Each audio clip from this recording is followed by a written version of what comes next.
գիտեք, ես երբեք որևէ դեպքում ստեղ գալուց չեմ խուսափել եւ որևէ տեղ ձեր հետ շփվելուց հիմա համեցեք։ Դա հաստատ է, պարոն Հարությունյան, դուք ԿՊ Նախընտրական շտաբն եք ղեկավարելու, ինչու հենց ձեր թեկնածության վրա կանգ առան, պարոն Հարությունյան։ Լավ, հիմա պատասխանեմ։ Նախ ժամանակին էլ երևի սեպտեմբեր կամ օգոստոս մեր որոշ գործընկերներ իշխանությունից ասել են, որ այդպիսի գործընկերներ ունենք, որոնք նաև արտահերթի մասին են խոսում եւ դա պետք է գնահատվի։ Մենք գնահատել ենք, որ դրա կարիքը չկա եւ ուրեմն գնում ենք հերթական ընտրությունների, խնդրում եմ ավելորդ ինտրիգներ չփնտրել, շտաբի ձևավորումը կապված է այն բանի հետ, որ առաջին անգամ իշխանությունը ուզում է առանց տարբեր հարցերում ցայտնոտների, շտապողականության ճիշտ կազմակերպի իր աշխատանքը եւ այդ որոշումը պայմանավորված է դրանով, որ եւ առհասարակ քաղաքական ուժը ամեն հաջորդ ընտրությունից հետո, ասենք օրինակ, առաջիկա ընտրությունը երբ է լինել, հունիսի 7, 8, 10, հաջորդ օրը կարող է ձևավորել հաջորդ ընտրությունների շտաբ եւ նախապատրաստվել են։ Պարոն Հարությունյան, բայց բոլոր մրցակիցներին անհրաժեշտություն կարող է առաջանալ բացառում եք։ Հարգելի գործընկերներ, կարող է, չգիտեմ, այնպիսի մի հատ աշխարհացունց իրավիճակ լինի, որ դրանից ապահովագրված չի որևէ երկիր, բայց մենք գնում ենք հունիսի կայանալիք հերթական բոլոր մրցակիցներին հետևելով իրադարձություններին բոլորին կալանավորում եք ըստ էության։ Էլ ինչի է պետք շտաբ։ Էլ շտաբում է պետք, եթե բոլոր ուժեղ մրցակիցները արդեն միջև ընտրությունները հաստատ բանտում կլինեն։ Ես կարծում եմ ձեր հեգնանքը տեղին չէ եւ ձեր սարկազմը ընդհանրապես տեղին չէ, որովհետեւ մենք ապրում ենք իրավական պետությունում եւ բոլոր նրանք, ովքեր հանցանք են գործում, լինի դա ընդդիմություն, իշխանություն, հայտնում են համապատասխան տեղերում կամ հարուցվում են համապատասխան վարույթներ։ Մեր մեղավորությունը այդտեղ թերևս այն է, որ այնուամենայնիվ այդ համակարգերը այնպես արագ չեն բարեփոխվել եւ զարգացել, որպեսզի նմանատիպ գործերը իրենց ժամանակին, այսինքն ոչ թե ավարտվեն մի քանի տարում, այլ ավարտվեն ամիսների ընթացքում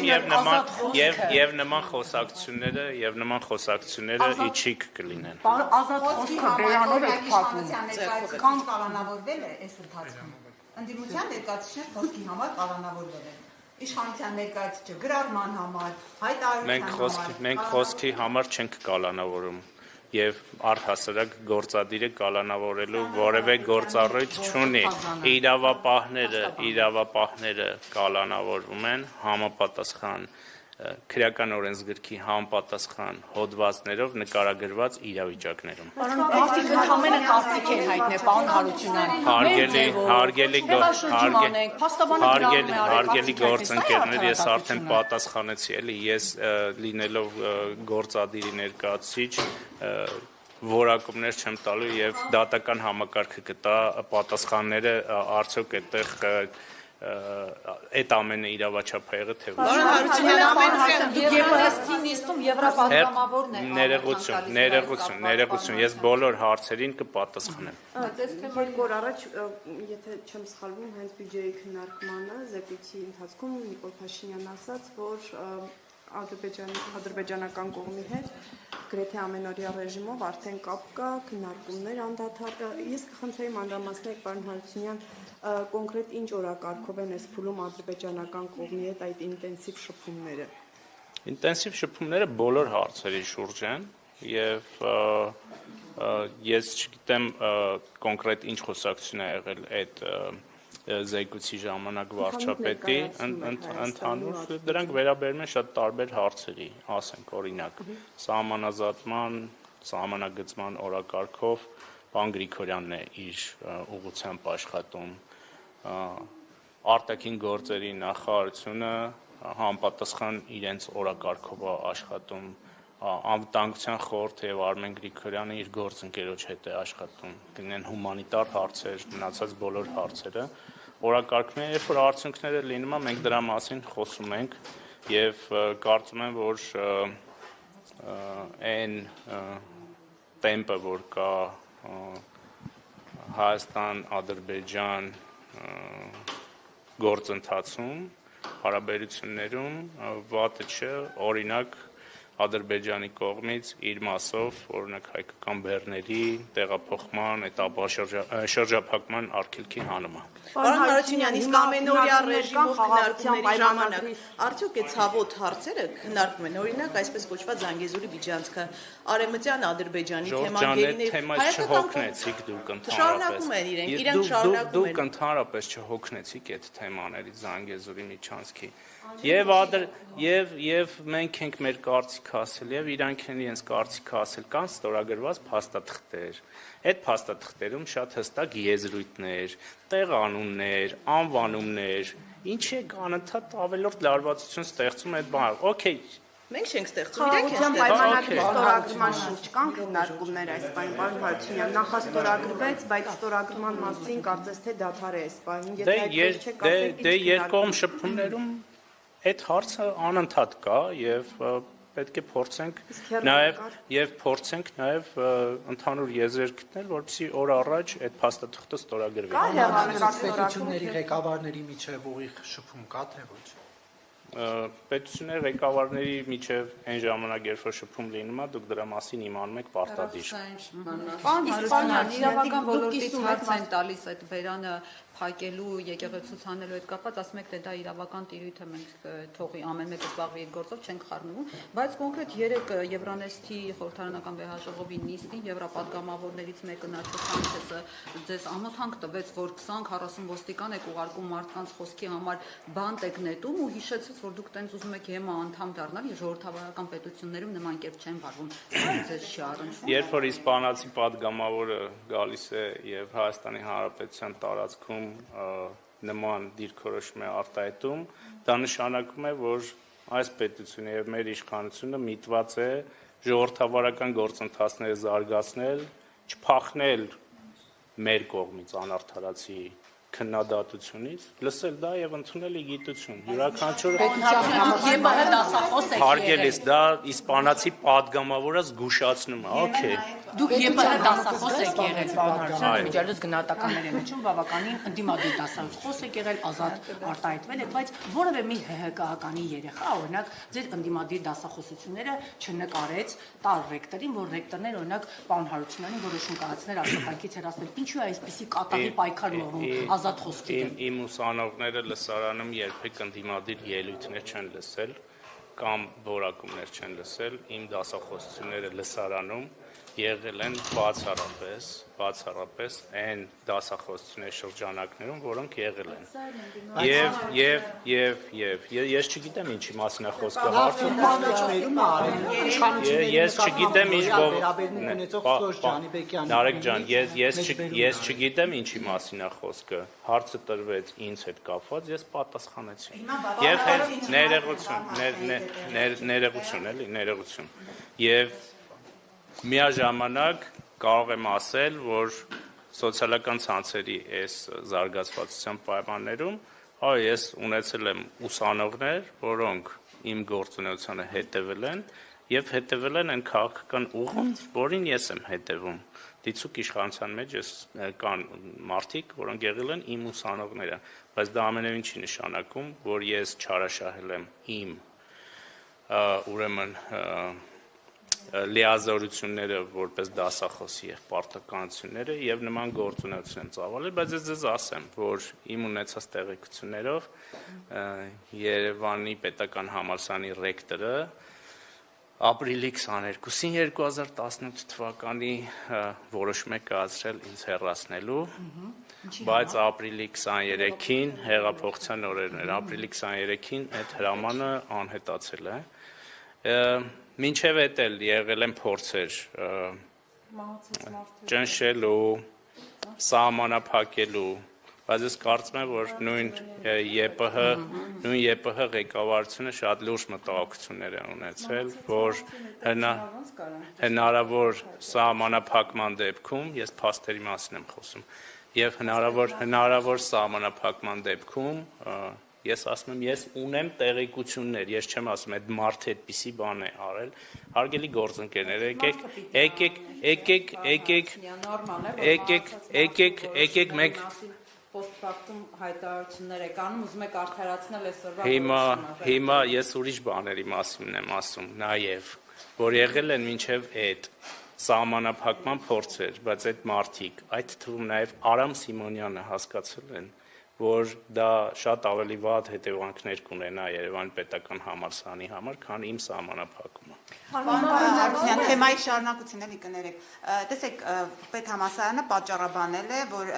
դասախոսը ազատվել է աշխատանքից իր պահվածքի համար, եւ արդեն բացահայտվել է դասախոսը։ Ես քանի որ թեմային ծանոթ չեմ։ Ես, հա, հասկանում եմ, ես այդ չեմ ասում, թեմայի մասին չեմ ասում, եւ քանի որ շատ հաճախ լրագրողները հարց տալուց իրականությունը խեղաթյուրում են եւ փաստը չեն ներկայացնում այնպիսին, ինչպիսին կա, ես զերծ կմնամ մինչև թեմայի ուսումնասիրությունը այդ հարցին պատասխանեմ։ Ես պարզապես այդ օրինակով, Ես պատասխանեցի։ այո, պահվածքի համար են Հայտարարական եկեղեցու հետևորդ եք։ Այո։ Կնկվել եք եկեղեցում։ 91 թվականին, երբ որ ձեզանից ոչ մեկ երևի կնքված չի եղել։ Պարոն Հարությունյան, հովանավորանքի Ծնվել եմ ծնված օրվանից, հենց ծնվել եմ, բայց բանը եկեղեցու հետ կապված այս արշավը ես տեսնում եմ, որ դուք շատ գրառումներում անդրադարձել եք կաթողիկոսին իր քաղաքացիական անազգանունով եք դիմել։ Ընդհանրապես չեք կարծում, որ սա լուրջ հարված է հասցնելու հենց հայ առաքելական եկեղեցուն։ Եթե տեսել եք բոլոր գրառումներում, հիմնական գրառումներում ես հենց այդ եմ նշում, որ Կտրիչ Ներսիսյանի գործունեությունը եւ շարունակումը հարվածում է հայ առաքելական եկեղեցու։ Այո, գտնում եմ։ Ներողություն, պարոն Հարությունյան, ձեզ նկատել է հենց այդ, ինչպես դուք եք նշում, Կտրիչ Ներսիսյանի կողմից օծված հոգևոր։ Չէ, 91 թվին ինքը չէր, այն ժամանակ Վազգեն առաջինն Ինչով է հարվածում պարոն Հարությունյանը եւ ինչով է հարվածել մինչեւ այսօր։ Ինչ է եղել։ Ինչով է հարվածել։ Այդ խնդիրը նոր է առած, դուք եք բարձրաձայնում եւ ասում եք, որ հարվածում է հայ առաքելական եկեղեցին, ինչով է հարվածում։ Հիմա այս խոսակցությունը զրոյից ենք բացում։ Ասենք, եկեք կոնտեքստներից կտրված կամը։ Որն էր, պարոն Հարությունյան։ Զրոն, երբ որ սկսեց խոսակցությունը նրա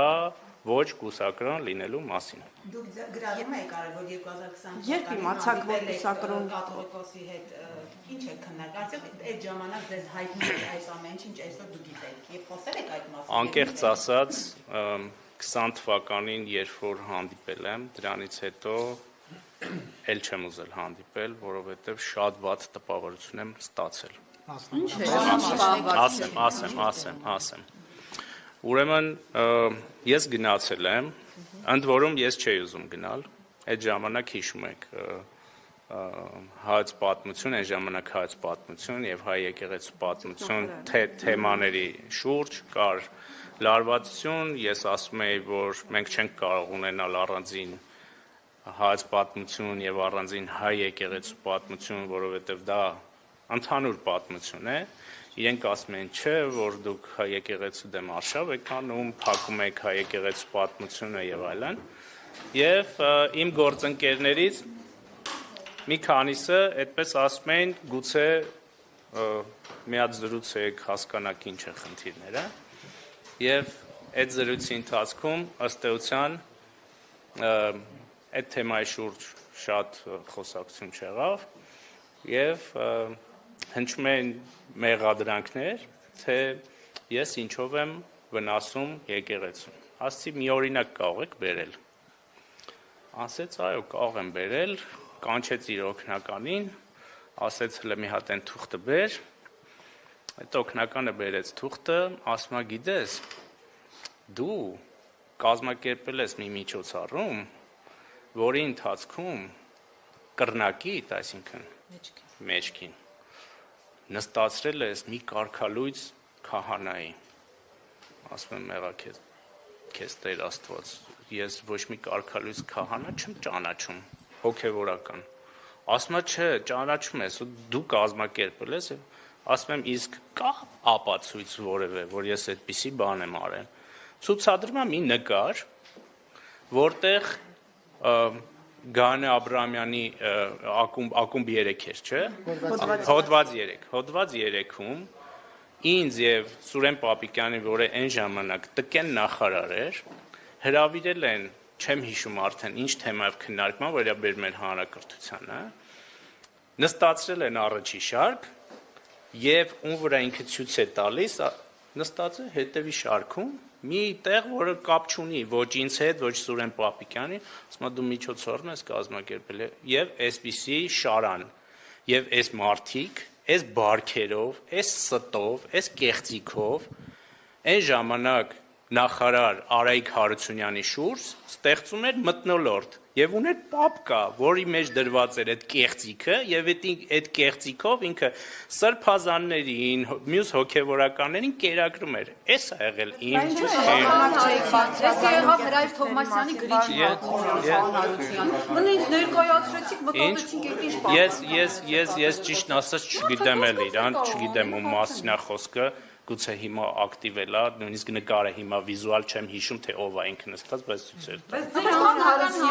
Նորմալ չի, որ մարդը կասկածներ ունենա, հաստատության սպորտագետների անցել է անձնական դաշտ մտնելու, մարդկանց տեսանկարահանում, չգիտեմ, անելու, քույրու մտահոգություններ են, որ Նիկոլ Փաշինյանը, քանի որ ԱԱՑ-ն եւ այլն կոնկրետ իրեն են ենթարկվում, որ նույն քպատանների վերաբերյալ էր բազմաթիվ նույն բովանդակ անբասիա կարող են ունենալ եւ մամուլում բարբերաբար դրել այդ մասին։ Այդ մտահոգություն չունեք, որ մի օր ինչպես գործընկերս քիչ առաջ հարգելի գործընկերներ, բաղնիքում օրինակ ձեր կամ որևէ այլ բաղնիքում կարող են տեսախցիկ դնել։ Հարգելի գործընկերներ, չգիտեմ այդ ինչ համոզմունքով եք բոլորդ պնդում, որ դա չեք հարցնում, դուք պնդում եք։ Եվ երբեմն ձեզ հետ խոսել չցանկանալու այդ ցանկությունը առաջանում է նրանից, որ ոչ թե դուք գալիս եք հարցեր տալու, այլ ձեր պնդումները անելու եւ վերնագրեր գրելու համար։ Այ երբեմն թեպետ ես երբեք բան չեմ արել, չեմ հրաժարվել լրագրողների հետ հանդիպումից, բայց երբեմն տհաճություն եմ զգում այդ, երբ որ լրագրողը գալիս է կներեք 1000 անգամ այս բառի համար, չանա տալու եւ ոչ թե հարց տալու եւ հարցը լսելու։ Եվ հիմա ես հիմա ոչ մտահոգություն չունեմ, որովհետեւ ոչ չունեմ, դե լսեք հարց տվել եք, հարցի պատասխանը լսեք։ Ոչ չունեմ, որովհետեւ իշխանությունը նման արտահոսքերի հետ կապ չունի։ Եվ ես այդ օրինակը բերեցի, որ նույնիսկ մեր իշխանության ժամանակ գաղտնալսվել են եւ հրապարակվել են մեր պաշտոնյաների վերաբերյալ ուրեմն նյութեր, շնորհակալություն։ Այս հարցին էլ չեմ անդրադառնալու։ Հարությունյանը դες համար ընդունելի չէ այդ գործելակերպը։ Ես ասեցի, ես դրա մասին իմ բոլոր դիտարկումները ներկայացրել եմ նոր մինացիաներ։ Ես չգիտեմ իմ տեղակալի հետ կապված ինչ լրատվամիջոցներ կան։ Պարոն Հարությունյան, վարչապետը անկախության հռչակագրի հետ կապված գնահատական է հնչեցրել, որ անկախության հռչակագրի բովանդակությունն այն մասին է, որ Հայաստան պետություն չի կարող լինել։ Կիսում եք այս գնահատականը, նաև անկախության հռչակագրի իր ուղերձներում կա այս մեկնաբանությունը։ Այո, կիսում եմ։ Կասեք հռչակագրի կոնկրետ որ դրույթներում է դա արտացոլվում, պարոն Հարությունյան։ Դե հարցին էլ չեք պատասխանում, ասում եք հարցերին պատասխանում եմ, բայց հարցերին էլ չեք պատասխանում։ Ես չլսեցի, ներողություն ասեք։ Հովանավանքի շարունակական պատարակները հնարավոր է հիմք հանդիսանա, որպեսզի Կտրիչ Ներսիսյանը վեհանից հեռանա։ Հովանավանքի պատարակները այդ գործընթացի մի մաս են կազմում։ Ինչպես օրինակ Ես արդեն պատասխանեցի, որովհետև սահմանադրությունը չի կարող Ես կարծում եմ, որ անկախության հռչակագրում կան որոշակի խնդիրներ։ Որն է։ Իսկ ինչպես է լինելու այդ գործընթացը, քանի որ սահմանադրության իշխանությունը չի կարող հեռացնել, այսինքն այս հոգով խոսալու այս պրակտիկային վերջ տվեք։ Նիկոլ Փաշինյանը այսօր էլ իր էջում դրել էր, որ ամենայն հայոց կաթողիկոսը պետք է հեռանա։ Մենք գիտենք, որ իշխանությունը իրավունք չունի սահմանադրությամբ հեռացնելու։ Այսինքն ինչ ճանապարհ եք ընտրել ճնշումների միջոցով։ Վարչապետը շատ հստակ արտահայտվել է այս ամենի մասին եւ ասել է, որ ինքը որպես իշխանություն չի հանդես գալիս այս գործընթացում, այլ հավատավոր քրիստոնյա։ Այստեղից բխող բոլոր արդյունքներով։ Նախ խնդրեմ դուք Ցանկացած մասսայական միջոցառման ընթացքում, որին մասնակցում է հանրությունը, ոստիկանությունն է անվտանգությունն ապահովում, որին մասնակցում է բարձրաստիճան պաշտոնյա, որը պետական հսկողության տակ է գտնվում, համապատասխան կառույցների կողմից իրենք են դա իրականացնում։ Պարզապես մենք Նիկոլ Փաշինյանը որ միտեղ է գնում, ես իմ հարցերը միանգամից կտամ, կարող է հետո հնարավորություն չունենամ։ Նիկոլ Փաշինյանը Բայց ես 5 րոպեից գնալ եմ։ Նիկոլ Փաշինյանը որ միտեղ է գնում, մենք տեսնում ենք, որ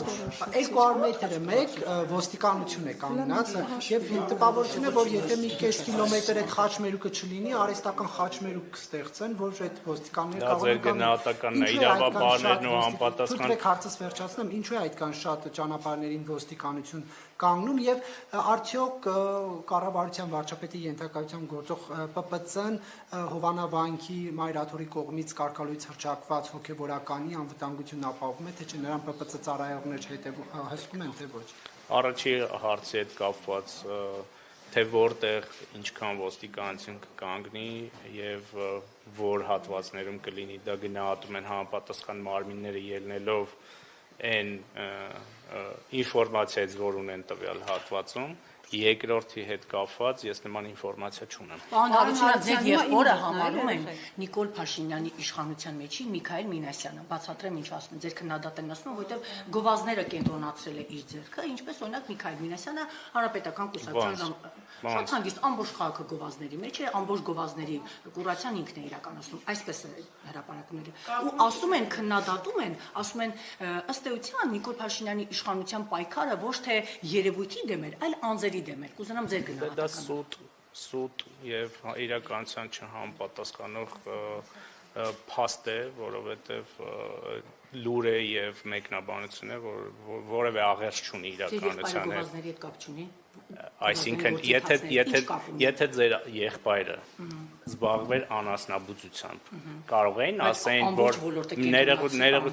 որևէ ոլորտ կենտրոնացված չի, ինչի մասին եք խոսում։ Դուք ուսումնասիրել եք ինքը որտեղ է աշխատում, ներողություն, դուք ուսումնասիրել եք ինքը որտեղ է աշխատում եւ եկել եք այդ եզրակացության։ Բոլորը այդ մասին են ասում, ոլորտը ինքն է։ Իմ եղբայրը զբաղվում է գովազդով, բայց եթե ձեր եղբայրը զբաղվեր անասնաբուծությամբ, ես կարող եի ասեի, որ բոլորը ասում են, որ անասնաբուծության մագնատ է ձեր եղբայրը։ Գովազդային ոլորտի պատասխանատուները ասում են ամբողջը պարոն Շատ բան են ասում։ Պարոն Հարությունյան, Ես նույնիսկ իր պաշտոնը չգիտեմ, հարգելի գործընկերներ, որովհետև ես ոչ մի եղբորից, ոչ մյուս եղբորից աշխատանք։ Մյուս պղնձամոլիբդենային կոմբինատում է աշխատանքի ընդունում է, պարոն Հարությունյան, դա չի համապատասխան իրականությանը։ հայտարարվեց, որ 26 թվականի ընտրությունները Հարգելի գործընկերներ, իմ ընտանիքի հետ կապված որևէ լուր ասեկոսեներ չեն համապատասխանում իրականությանը, որովհետև իմ ընտանիքը այնպիսին, ինչպիսին եղել է 2018-ին, շարունակում է այդպիսին մնալ։ Հայտարարվեց, որ 26 թվականի Եվ ես չեմ եկել ձեր բամբասանքները մեկնաբանել այստեղ։ խորհրդարանական ընտրությունները Ես շարունակում եմ մետրով գնալ, ամբողջ օրը զբոսնել, դա ձեր խնդիրն է։ Իմիջիալոց ձեր որ լրատվամիջոցն եք, ասեք։ Ուզում եմ իմանալ։ Հրապարակ։ Հա։ Պարոն Պարզ է։ Հարությունյան, Սկզբից ներկայանայք, որ հրապարակն եկել։ Թիրախավոր եկել է հայտարարվեց, որ աշխատել այնտեղ։ խորհրդարանական ընտրություններից հետո ընտրողների քվեն ստանալուց հետո նաև կձեռնարկվի նոր սահմանադրության ընդունման համար հանրաքվե։ Կա ընդհանուր մոտեցում, պատկերացում, թե մոտավորապես երբ սահմանադրությունը կդրվի հանրաքվեի։ Չէ, չկա նման դատաների վերաբերյալ, ժամկետների վերաբերյալ քննարկում չկա, Հարցիան շնորհակալություն։ երկու հարց ունեն։ Պարոն Հարությունյան, ձեր ստատուսների հետ։